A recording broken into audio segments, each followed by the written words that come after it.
Namaskar. Welcome to one more episode of What Does This Data Say? Here in Telangana, KCR and KTR have been in the news for several reasons. Last week, KTR or KT Ramarao, who is the IT and Municipal Administration Minister of the state, made a shocking statement in the Legislative Assembly. Now, I am going to play that clip here just to give you a background of this discussion. आपने जो बात कहा कौसर साहब, बुल्कापुर नाले की जो आपने बात कहा, जो आपने हमारे शातम तालाब में जो तकलीफ हुई थी, नदीम कॉलोनी में जो तकलीफ हुई थी, जहां हम लोग गए थे साथ में, और आप और हम और हैदराबाद के एमपी साहब भी थे। इस बात को लेकर मेरे को भी बहुत चिंता है, क्योंकि केंद्र सरकार जो है कंटोनमेंट में, खास जो हमारे मिलिट्री अथॉरिटीज है, बेवजह तकलीफ पहुंचा रहे हैं हैदराबाद की आवाम को। हमने बहुत बार शिकायत किया उनको। कंटोनमेंट में एक तरफ रोड बंद कर देते हैं और दूसरी तरफ यहां पे बुल्कापुर नाला पे एक चेक डैम बांध के वो शातम तालाब, आज उसकी जो हालत है, एक तरफ से वो कवाई पे कंटोनमेंट लो चेक डैम गटा नीला अपतुनार सर दानि वल्ल हमने बहुत बार कोशिश किया, बहुत बार उनको बोलने की कोशिश भी हमने की। अगर वो लोग सही तरह से समझते नहीं है, ठीक ठीक नहीं समझते, हमको भी कुछ करना पड़ेगा। अगर जरूरत पड़ा तो वहां करंट काट देंगे, जरूरत पड़े तो वहां पे पानी की सप्लाई भी काट देंगे, देखेंगे क्या करेंगे। Here KTR is referring to the local military authorities in Hyderabad and Secunderabad cantonment areas. He says that without any reason the authorities keep troubling the civil population here, and further goes on to say that if they don't understand, we will have to take some strict measures like cutting off the water or the water supply to the army areas. Now, why did he have to use such harsh words? And since we are talking of Secunderabad cantonment area, I'll first quickly go through the structure of a cantonment board so that you can understand the implications. Now, the primary functions of a cantonment board are very similar to a municipal corporation. Now, the structure of a cantonment board is that it is headed by a president who is the station commander of the area. That's a ex officio position. The president then nominates 3 more army officers as board members. Now, there is a CEO of the board who is appointed by the government, and he is the officer from the Defence Estate Services cadre. The CEO here reports to the president, and so much so that his annual confidential report is written by the station commander. Then there are other ex officio members like the district magistrate, the health officer, and the executive engineer. Now, from the side of the public, there are elected members. Depending on the size of the cantonment, these numbers vary. Like here in Secunderabad, we have 8 members representing each ward. Among them is there is an elected vice president, but however, the vice president's power are far less than that of a president or a chief executive. Now, as you see, the entire structure is totally army oriented. In fact, the president has overriding powers. In case of a dispute, the matter is then referred to the sub area commander of that region. Like here, it will go to the Andhra and Telangana sub area commander. Now, this structure was probably okay when the area was predominantly army oriented, or lot of army people were staying here. Over the years, the civilian population has outgrown the army. In fact, the cantonments today are surrounded by civilian areas. Now, in this structure, things don't work primarily because the army officers who are heading, firstly, they are not trained, they cannot run a municipal corporation, they are not capable to run it, and they are not inclined to run it. They are posted for 1 year, 2 year, or 3 year term and then go away. So, they hardly have any knowledge of the local issues, they don't know the local language, and they sit to administer the functions of a municipal corporation, and that really doesn't work on the ground. Now, obviously, KTR's statement did not go down well with the opposition people, which is the BJP. Now, BJP, without understanding any of these issues, the minister here, G. Kishan Reddy, comes out with a usual statement like anything you say against Modi, you say against BJP, you say against anyone in BJP, you become a anti-national. And he puts all sorts of comments which are totally meaningless and have nothing to do with the problem. They only try to start fishing in the troubled waters. Now, in today's episode, I am going to introduce you to Pankaj Sethi. Pankaj not only is my friend and colleague, he now runs a very successful electronic design and manufacturing unit in Hyderabad. Now, he has been doing lot of research on this topic for the past several years and has a very strong grip on this situation. And he has been writing in the local press. In fact, last week the news items were also carried in the national news. So it's over to Pankaj. This episode may be a little longer than usual, but I can assure you it is really worth it if you see it till the end. So we have Pankaj Sethi with us today. So thank you, Pankaj, for joining us. Pankaj has been working on this for a very long time. I know for the last 6-7 years, he has been digging out all the data. So we'll hear from him today that what is the problem Secunderabad cantonment residents are facing. So Pankaj, please go ahead. And thank you for having me on the show. I'll briefly explain the issues as I see them. And what I'm going to say is basically divided into two parts. The first part is to do with the road closure in Secunderabad cantonment. When it happened, what are its effects, what happened legally related to that, and then how did the citizens react, and then ultimately, what is the present status. The second part is slightly different in the sense, but complementary to what I will be speaking in the first part. And this part is to do with the peculiar nature of Secunderabad cantonment when compared with other cantonments in the country. The problem started for citizens in Secunderabad in about 2014 or 2013, when the army authorities closed a number of roads in Secunderabad cantonment. Now, as you can see in the map of closed roads, Secunderabad cantonment in that map is the roughly the English letter J shaped white area in the middle of the map. It starts from the north, goes down to the south, and then curves up again on the western side. Not all of this is the area of this the total area of the cantonment is about 40 square kilometers. And the road closures do not affect the entire cantonment. So if you look at the map carefully, there is this dark green line running from top to bottom, that is north to south. Almost the entire height of the letter J. This is an arterial road in Secunderabad.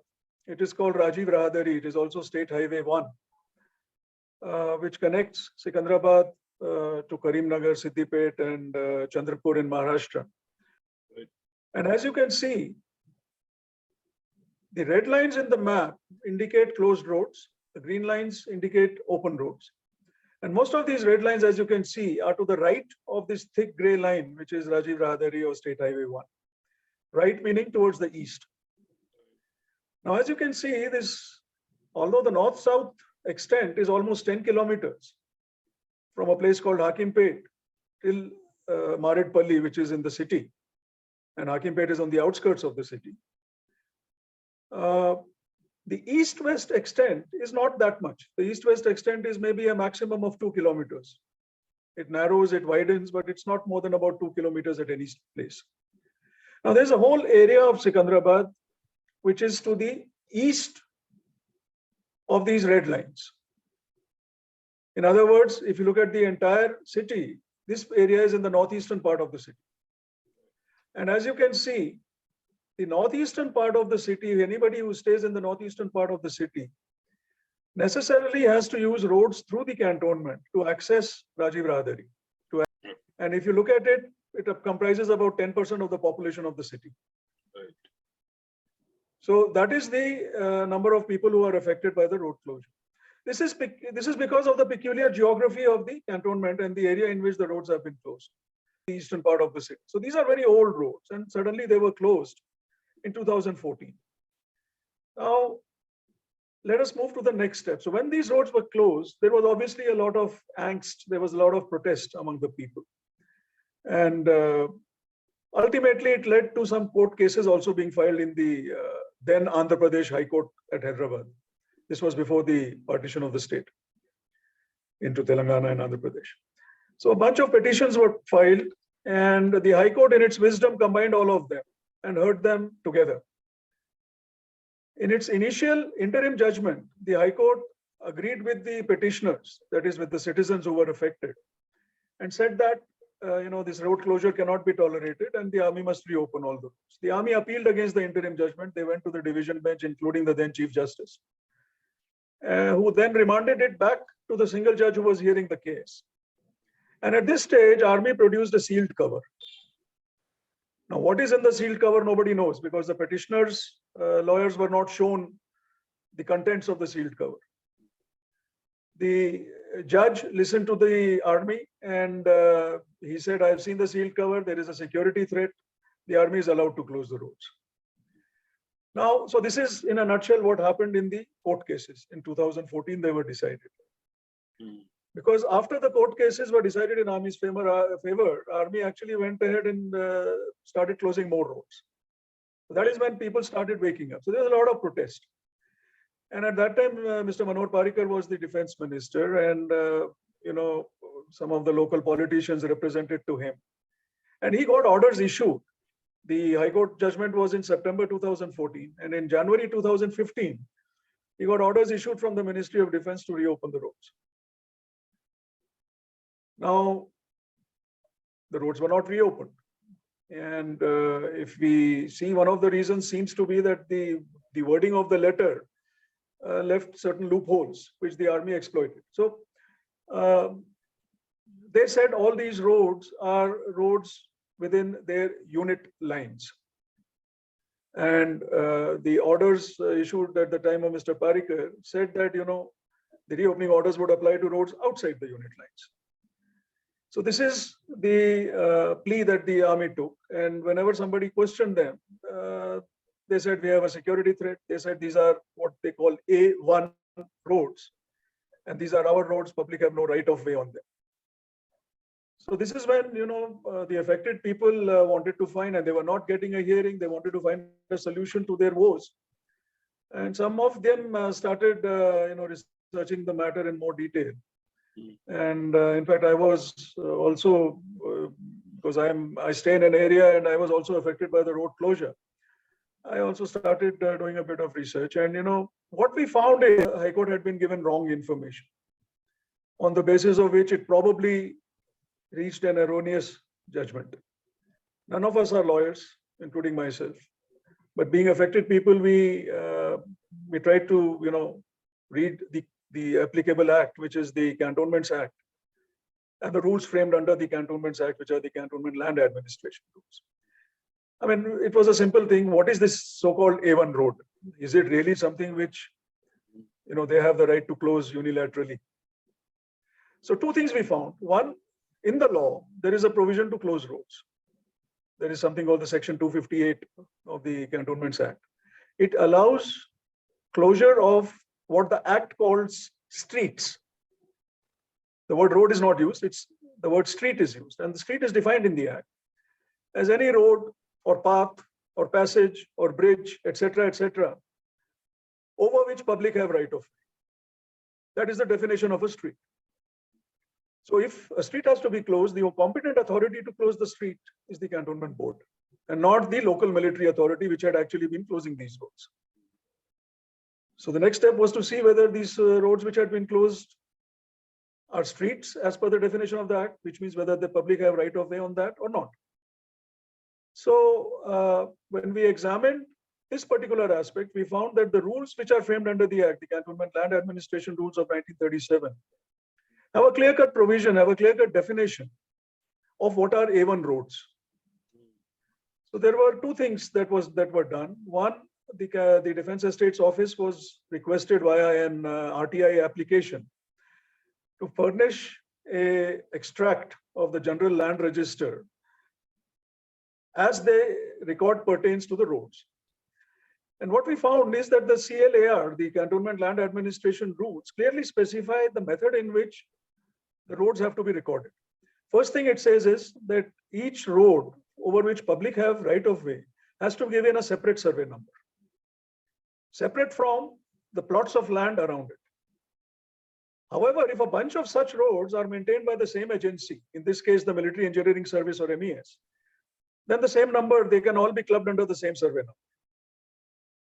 So when we got the GLR extract, we found that this bunch of roads which had been closed had been given, in their GLR, the survey number assigned was 778. And this is different from the survey numbers assigned to the plots of land around, along or by the sides of these roads. So it seems to be public roads. The other thing that the Cantonment Land Administration rules say is that a road is to be classified as A1 only if public have right of way on it, which can be seen again in the extract which is there on the screen right now. That if a road is classified, so the corollary is that if a road is classified as A1 in the General Land Register, then that means there is an admission that this is a public road. So when we got this information, the next step was to see then why the court wasn't given this information. And then when we looked into the affidavits filed by the CEO, the Cantonment Chief Executive Officer, the Defence Estates Officer, and so on, we found that they had made claims in their sworn affidavits that these are not public roads, that public do not have right of way over. If the court is given that information, then I would say that, it is to be expected that it would reach a conclusion that perhaps, these are roads over which public do not have right of way. So anyway, this was the discovery made over a period of time. And the net result of all this was that, by that time, these road closures had become very serious. And many more roads were being closed left and right, or they would close them. They would close them in the nights. They would close them without announcing, on 15th August or 26th January and so on. So essentially, all this information was collated and a representation made to the then Defence Minister, Srimati Nirmala Sitharaman. Now, she seems to have ordered an investigation. She also called a meeting of the MPs and the vice presidents of all the cantonment boards of all 62 cantonments in the country. Probably had the matter examined and found that there was some strength in what was being represented. And on 20th of May 2018, the ministry announced through a press note that they are ordering the reopening of all roads which have been closed without following the due process. The due process is given in section 258 of the Act. That process involves that, if Army has a concern about security, they can approach the Cantonment Board. The Cantonment Board then publishes advertisements and, generally publicizes the fact that they might be wanting to close a road permanently. Then they invite public objections. Public can object to it. Each objection has to be addressed. This decision has to be made in a full meeting of the Cantonment Board. And if the Cantonment Board then passes a resolution to close the road, then that has to be approved by the General Officer commanding, Southern Command in our case, in the case of Secunderabad. Meanwhile, a meeting of the Cantonment Board had taken place in which this matter was a very heated topic of discussion. And it was decided and it was resolved that a joint inspection will be carried out by the Army authorities, by the Cantonment Board CEO, by the MP of the area, and by these affected civilians to identify all the closed roads. This was at the end of May 2018 itself. So a lot of things happened in 2018, but this inspection has still not taken place. It is 2022 today. So I hope you have now understood the issue of road closure in Secunderabad cantonment. Actually, the local military authority is exercising extra constitutional power. There seems to be a tussle between the Ministry of Defence and the Army here in Secunderabad. The ownership issue has also been settled. These roads belong to the public. They are maintained by the Cantonment Board using the Cantonment Board funds, which comes under the Ministry of Defence, and many of us who stay here are paying taxes to the Cantonment Board. We now come to the part 2 of this discussion, which very briefly we will talk about the history of Secunderabad and how these cantonments got to be formed and to whom does this land actually belong to. One fact which distinguishes Secunderabad cantonment from the other 60 odd cantonments, Secunderabad and Aurangabad cantonments in India, from the other 60 cantonments, there are a total of 62, and Secunderabad is the second largest cantonment in the country after Delhi. One fact which distinguishes Secunderabad and Aurangabad is that these were not part of British India before independence. Secunderabad and Aurangabad were part of the Hyderabad state, which was ruled by the Nizam of Hyderabad. So it was a princely state, and in fact, it was the largest princely state in terms of population and the second largest in terms of size after Kashmir. Well, the British came here as a result of a treaty between them, between the East India Company and the then Nizam, the second Nizam of Hyderabad, at the end of the 18th century. And this treaty was basically a treaty in which basically was signed so that both parties could help each other against common enemies. At that time, they had common enemies like Tipu Sultan to start with, the Marathas after that. And both were fighting wars with Tipu also and with Marathas also. So anyway, that is part of history. The Nizam allied with the East India Company. Now, one aspect of this treaty was that both sides were to provide troops to the other in case required against common enemies. So the British fulfilled their part of the bargain by placing a body of troops inside the Hyderabad state. When they placed a body of troops inside Hyderabad, the important point is that they did not conquer Hyderabad. They were here as part of an arrangement between two sovereign powers, or between a sovereign power and a commercial company, because the East India Company still at that point of time was not sovereign Britain, it was still a commercial company, trading company. Now, obviously, if the troops had to be stationed here, about 8,000 troops were stationed here. British troops were stationed here. And if they had to be stationed, then they had to be given quarters, or place where they could set up camps. And the Nizam provided some space on the banks of the Hussain Sagar Lake in Hyderabad, on the northeastern banks, in the place which is today called Kawadiguda. And that is where the initial camps were set up. And another aspect of the treaty was that, the British insisted and the Nizam agreed that whatever goods and services would be required by the troops would be free of customs duties. Please don't charge customs duties, because at that time Hyderabad was an independent state. So, even if something came in from Bombay, customs duties were charged on it. So Nizam agreed to that. Now this became, in a sense, the first sort of duty-free zone in the country. And that drew a whole bunch of traders from all parts of the country, from Gujarat, from Maharashtra, from UP, from Tamil Nadu. So there was a huge civilian influx to supply goods and services to the troops. So this encampment, which was initially a British troop encampment, drew a lot of civilians also, and soon grew into a sizable sort of settlement. And the British proposed to the third Nizam, because the second Nizam had passed away by then. In 1806, they proposed to the third Nizam, Secunderabad, that we'll name this place after you. And he called it, okay, agreed. So that is how it came to be called Secunderabad.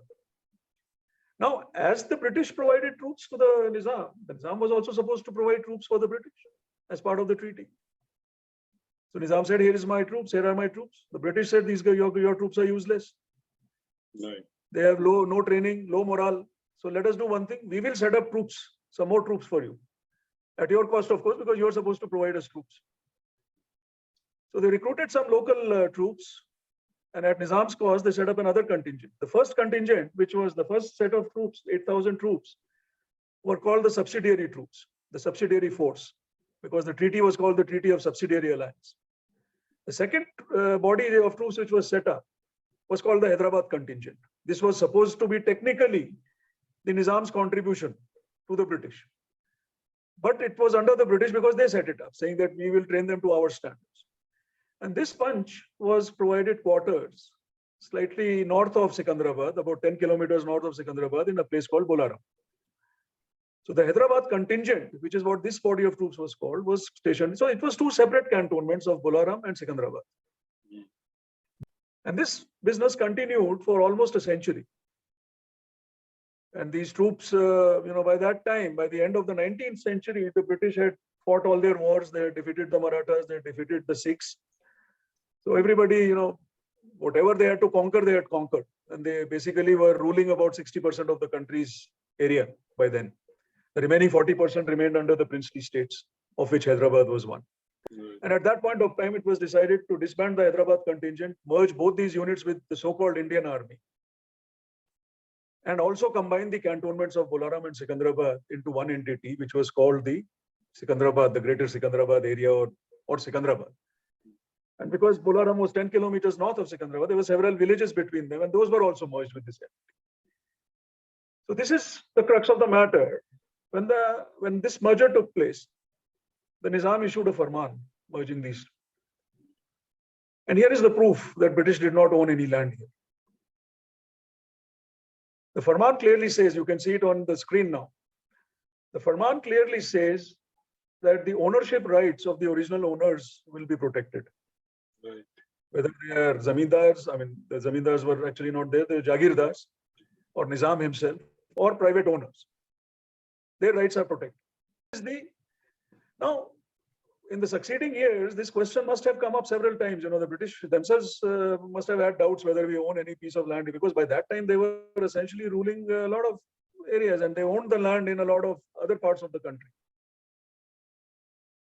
So in 1926, a sort of investigation was ordered, and the then British resident in Hyderabad, Sir William Barton, was asked to investigate and answer this question of whether the British own any land. And he came up with a very comprehensive report in 1926, which is today called the Barton Report. And it clearly says that they don't own a square inch of land in Secunderabad. So if this is the case, then our doubt as researchers, in investigating various things to do with road closure and all that, our doubt was, how did the central government come to own this land then, 1948. So, and whatever was owned by the British passed to the government of India after independence, sure. But here the land was not owned by the British. So how come it passed to the government of India? Because today the land record in the cantonment shows that the land public lands belong to government of India. So this sort of raised very intriguing questions. And we found that a complete land record had actually been made in 1933 under the British also. Now, what caused this land record to be made? In 1925, the British passed the first Cantonments Act. For the first time, Right. the rules and laws, etc., governing cantonments were codified, and the Cantonments Act of 1925 was passed. And under that, rules were framed. And what we found is that the rules which were framed from the rest of India did not apply to Hyderabad.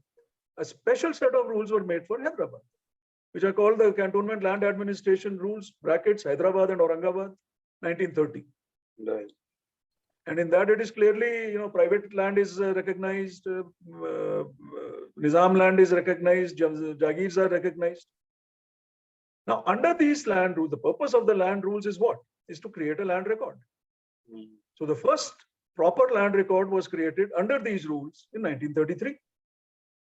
And that land record is available in the Cantonment Board Defence Estates Office today also.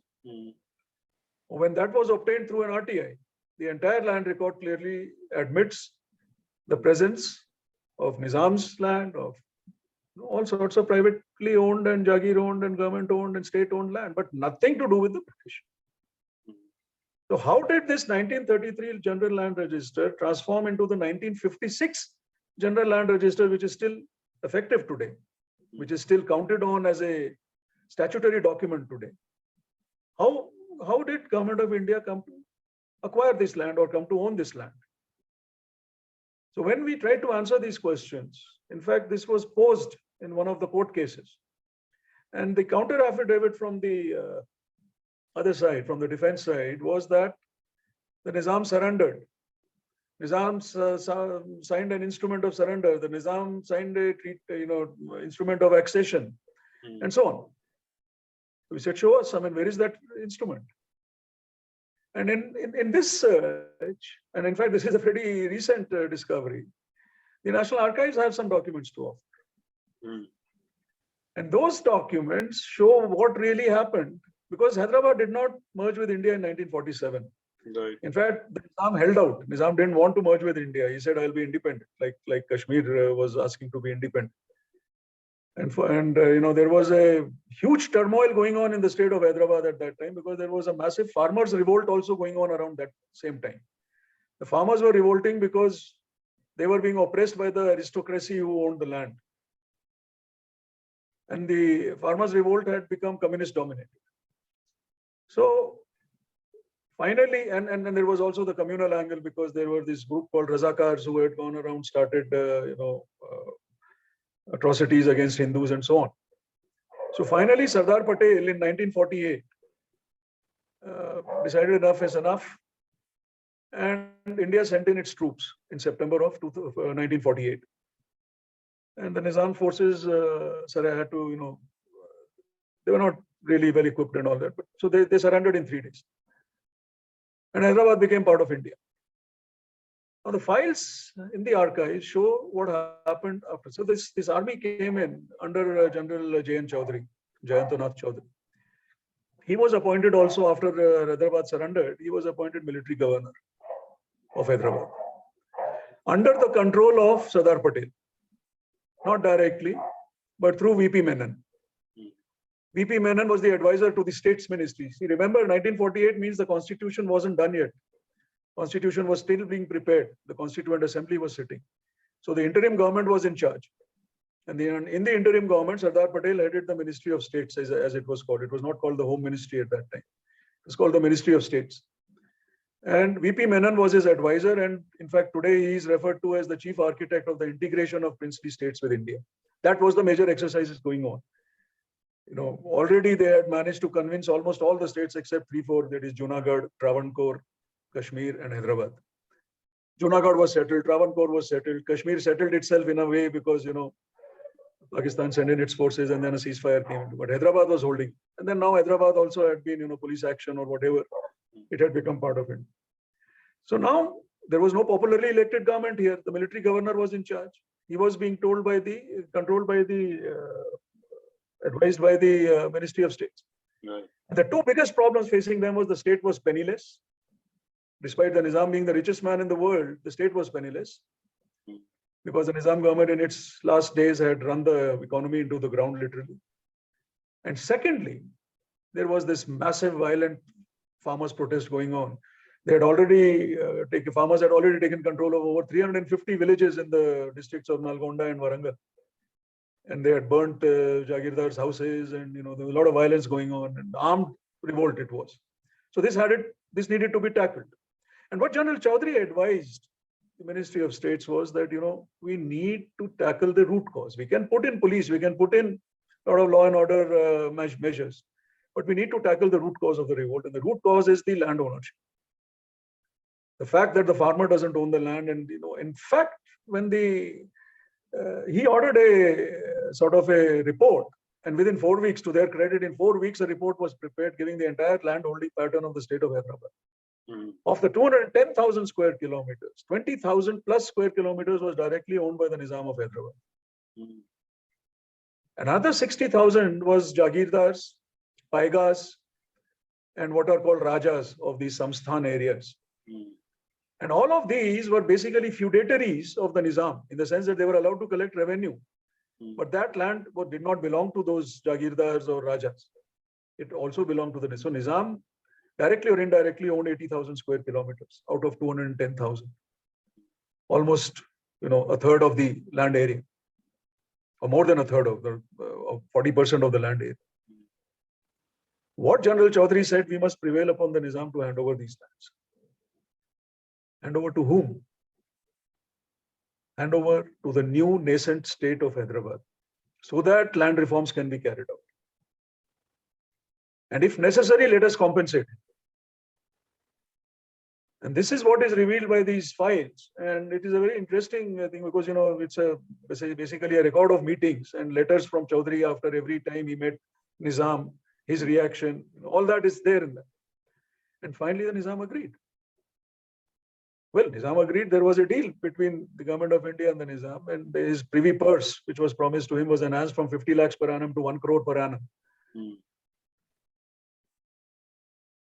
As compensation for what is called Sarfe, for giving up this Sarfe Khas land. Sarfe Khas was the lands owned by him, by the Nizam. And he was also, you know, it's beautiful. I mean, these are dedicated individuals working for integrating the state without causing more problems. Right. They convince him, we will not disclose any of this. The notification that will be issued will be under your farman. And in that farman, all it will say is that the Nizam has taken note of the situation prevailing and has decided to hand over his lands to Diwani. Diwani is state government. So that's how the land came to be actually transferred to the state government. And then the land reforms were carried out. In no time at all, the farmers' revolt was contained. So now what does it say? This land also included the cantonment land. Yeah. So this is a new thing, and this is what probably explains the CM statement and the minister's statement in the state assemblies recently. So this has added a slightly new dimension here, because, you know, once you say that it is the state which owns the public lands here and not the central government, then I don't know where it leads, because frankly, the justification for a cantonment goes away, because a cantonment, by definition, central government administered territory. And also the entire Cantonment Act, almost 400 sections of it are to do with basically how cantonment land is supposed to be managed. So this is the state of affairs right now. I hope I've been able to convey this. Okay. Very interesting. And I think there's a long way to go now. It will be a long fight. If at all it starts, I don't know which way it will go. So thank you so much. Thank you very much for sparing your time.